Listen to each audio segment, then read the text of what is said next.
Hey, Sussy Stuff. It is Georgia and Bailey here to go over the Sweet 16 games with you guys. It has been a crazy March Madness. I guess we will start out with our losers, obviously. Ole Miss versus Michigan State. Man, I literally switched from that game thinking, they got this. I don't got to worry about the Rebels. They'll be fine. I was wrong. And I think regardless, despite this loss, yes, it is definitely a painful feeling seeing that they were 3 points away from making it into the Elite Eight and setting a whole new record, beating out any conference that has ever been to the Elite Eight of having 5 teams go. But regardless, though, it shows and demonstrates the strength. Ole Miss was a 6 seed team in this tournament. That is insane. Yeah, I mean, and Michigan State is they don't give up. They're going to fight till the very end. And they 12 of their last 16 games they've been trailing at the half and they just persevere every time. Like they're a tough team. It sucks for the Rebels, sucks for Sean Padula. He had a great game. But oh well, it is what it is. And then our other loser, who honestly, I'm surprised they even got this far, but you know what? I'm so proud of them. Arkansas versus Texas Tech. I will say, if you would have told me that Arkansas was going to get to the Sweet 16 at the beginning of conference play, I would have laughed my butt off and said, "Have you seen how they are playing? They ain't getting nowhere." But 85 to 83 in overtime. Like, let's keep that at the forefront. Oh my gosh. I'm right there with you, George. I think I'm speechless is probably the only way to actually accurately describe what we're thinking. Arkansas was truly the dark horse coming into this entire tournament season. Beginning with the SEC tournament, there was really no reason as to why they should have made NCAA unless they performed well there. And like we talked about last episode, you get the opportunity to show up and show out in these different games. And if you can execute and if you can demonstrate the reason as to why you deserve to be in that spot, chances are you're going to be able to hold yourself all the way as long as you possibly can. And Arkansas, hats off. Like, I'm excited to see what's going to happen next year in the actual regular season after this high feeling of making it into such a deep section of this tournament. Yeah, and I'm sure, I mean, if I was a Razorback fan, like I would just be really happy with Coach Cal to have gotten us this far after a really hard start to SEC play. This was the second largest comeback in Sweet 16 history. Speaking of history, going on to the winners, Alabama.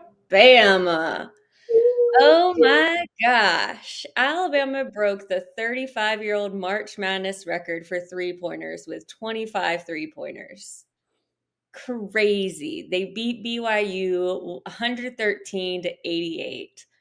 It was a beautiful game, in my opinion. Not to BYU fans, but to me, beautiful. Well, and Mark Sears, I mean, like, we've got to give our hats off to him. He has been a high scoring player the entire season for the Crimson Tide. And there's been times where he has gotten super, super close to breaking those local Alabama records. But to be leading with 34 points in this game, on top of hitting 10 of 16 from beyond the arc, I'm like, whoa, this kid is a force to be reckoned with. And it is so evident that Alabama is they got their mojo together. They're playing as a cohesive unit. And that's what we talked about from the SEC tournament is they lost that kind of footing a little bit during it. And to watch as they've rallied and they are breaking records, playing as a team, you can just tell they're having fun. And that speaks volumes for where this team, if you get them going like that, they're a really dangerous opponent in the tournament like this. Yeah, I really was impressed by Mark Sears. I mean, he was one of nine for 3 pointers in the first two March Madness games, which is not Mark Sears. That's just not normal for him. And so I posted on the our Sessy stuff TikTok that he basically was like, "You said I couldn't shoot? Excuse me? Because I can. So let Of me show course. you real quick." Not only Mark Sears had a beautiful game, Aiden Holloway. Oh my gosh, amazing. Bama shot 53% from the floor, and they are going to the Elite Eight for back to back years for the first time in program history. They do play Duke tonight. That we are recording this Saturday morning. So they play Duke tonight. As someone who is from North Carolina, this game makes me nervous. But it should be good. I think that I mean, obviously Duke has a really good defense. So I'm excited and nervous about how Alabama is going to play against Duke tonight. I don't disagree with that. I mean, Duke again, period. You think basketball, you think Duke University. That just is automatically what we associate and what comes to mind. But I think the thing that Alabama has going into this, comparatively speaking, to its opponent, is that they're being looked at as the underdog right now against a powerhouse like Duke.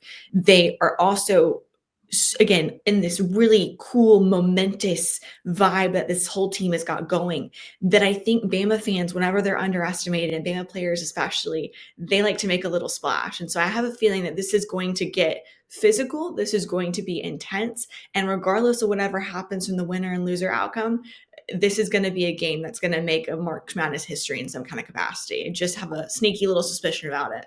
I see it. Yeah, definitely. Let's move on to our SEC matchup, which was Kentucky versus Tennessee. Tennessee, oh my gosh, they have lost to Kentucky twice in the regular season. Not this time.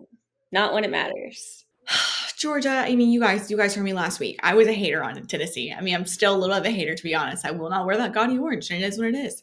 But they deserve it. I mean, they were the better team, and to beat Kentucky 78-65, especially like you're saying, after having lost them twice in the regular season, they knew what they had to do to get this W, and their defense was ready to go. I mean, it was pretty crazy once the lead actually hit a 15-point lead for Tennessee up against the Wildcats. There was no doubt about it that they were going to be the ones heading on to the Elite Eight, comparatively speaking to their opponent. I mean, absolutely crazy. Zagai Ziegler, 5'9". He had 18 points and 10 assists. He's such an amazing player. As you guys know, I talk about him a lot. He's one of my favorites. The Vols definitely outplayed Kentucky on offense and defense.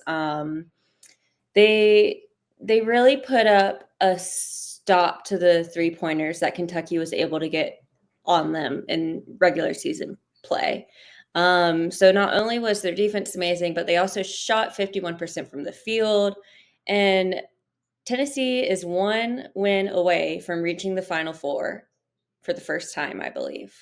If I'm wrong about that, sorry, Tennessee fans, but I believe this would be their first Final Four if they win tonight or tomorrow. Georgia, you're 100% correct, girly. That's their first Final Four trip. Fine. Yeah, fact check me. You said Yeah. fact check. Yeah, I mean, absolutely insane. I mean, that'll be great for them, great for their program. I mean, all around Tennessee this year and almost every sport has been really consistent. I mean, look at their baseball, look at their softball, their basketball, their football team got to the playoffs. So this, if they can get to the Final Four, that'll be awesome for their program. Then we had Florida versus Maryland. How about them Florida Gators? Chomp, chomp. Chomp, chomp, chomp, chomp. That feels sacrilegious. Oh, a little bit. No, I used to live in Florida growing up when I was in my primitive middle school years, and the amount of times I saw a Florida Gator chop was it was something else. But they deserve it. I mean, they are a force to be reckoned with, and they showed it in this game. Maryland just couldn't keep up. They couldn't keep up with the pace. Florida has so much depth compared to Maryland. I think Maryland has what they call the Crab Five, which is like their starting five. Um, and the Crab Five just couldn't keep up with the bench. I mean, Florida's bench outscored Maryland 29-3. It was almost, and this sounds horrible, but it was almost like watching a practice game was kind of how it felt, where it's like, all right, guys, we're gonna have a scrimmage over here. Hope this goes well. A team and B team, like let's go. But yeah, that was not fun. I mean, it was a great game to watch as an SEC fan, and very excited to watch this Florida team that they are SEC champions from the SEC tournament come in and do what they did and again once again prove their spot and prove their dominance. But yeah, that was a really sad game to watch. Just period. I'm like, huh, this was a scrimmage. This was not a game. The Gators were in the Sweet 16 for the first time since 2017, and if they win tonight, they will be looking at their first Final Four since 2014. So this will be an amazing win for Florida last night, and then it'll be an amazing win if they can win tonight and get to that Final Four. Our last game will be our number one seed Auburn versus Michigan. 78-65. What a battle of a game that was. I was actually out of the house last night, and I know we've talked about this before. My husband's an Auburn fan, so there's certain times whenever it's either football season or basketball season, we are in the house or I'm not in the house, and for good reason. And last night I was pretty grateful, I'm going to be honest.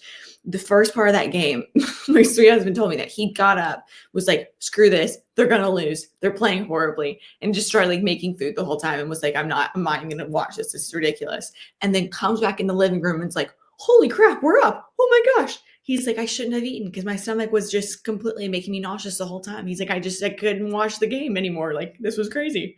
But what a time. Holy cow. Michigan turned over the ball, then Auburn, then Michigan. I'm like, oh my goodness, get it together. But I mean, it looked like Michigan was going to move forward with their biggest lead of 49-38. And Todd Pettiford and Denver Jones really put in the work to get this win. Pettiford had a step back jumper three, and then Jones knocked down two straight long range and then a drive to the glass. And Todd Pettiford really put Michigan to sleep. He said, I'm done. I'm done with you guys. We're getting out of here. Of course, Shania Broom had 22 points and 16 rebounds. You know, it was a fight. It was great, and I'm really impressed. I mean, like I said before, every single time Todd Pettiford gets on the floor against my team, I'm like, golly, get this guy out of here. Back to the previous game that the Auburn Tigers had. They had some injuries going in at the very end of that game. Coming out of it, you just kind of saw an uneasiness that a lot of these players had. I mean, we're used to seeing a leader like Chad Baker Mazzaro that's out there on the field, leading the team, getting that court riled up, and making sure that his team is playing at a level where they can come out on top easy. We didn't see that really last night. We saw different leaders, like you're saying, like Todd Pettiford and Denver Jones, who really stepped up. And I think what's more so encouraging is that, I mean, these guys are definitely, they're in the younger parts of their college career, whereas you have some other guys that are definitely, they're all seniors. And so to get to see this talent that is brewing and these leadership qualities that you're seeing come out of these players who know when it's time to perform well, that's really promising to see where Auburn's going to be even in the regular season next year. And I'm looking forward to seeing them play in this Elite Eight round. I mean, holy moly, this is going to be a fight, but excited Yeah, to see what I mean, happens. I have a one-sided beef with Todd Pettiford, and it's just because of how good he is. It's not anything else that I had beef with him about other than how good he is. But yeah, Auburn moves on to the Elite Eight, and they will face Michigan State, which we saw. They have a lot of grit. They do not give up. So it should be a good game to watch Auburn versus Michigan State. I mean, you play Michigan, you got to play Michigan State too. Come on, just take up the whole state while you're at it. You know, like Yeah, let's just see play what everyone in Michigan. oh, But let's do it. it has been an amazing March Madness so far. I am biting my fingernails down to the nub. They look so bad. I eat because I'm too nervous to eat, and then after the game, I'm like, so it's just been a whirlwind of emotions, and I'm so excited to see what keeps happening. The thing that is so amazing about this SEC presence in the NCAA tournament is not only did they break a record going to the Sweet 16, they're also matching a record of the number of teams from a single conference showing up in the Elite Eight. 4 out of the 8 teams that are playing for this national championship that are left are SEC teams. That is just amazing, dynamic, really incredible. And we are hoping and excited to see who from the SEC will be representing us in the Final Four coming up here shortly. But in the meantime, though, guys, leave your comments below. Tag us, hashtag SEC stuff. Let us know Who do you guys think is going to be making it to the Final Four? Who's coming on top versus these really intense games? Let us know, and we will continue to give you guys updates along the way.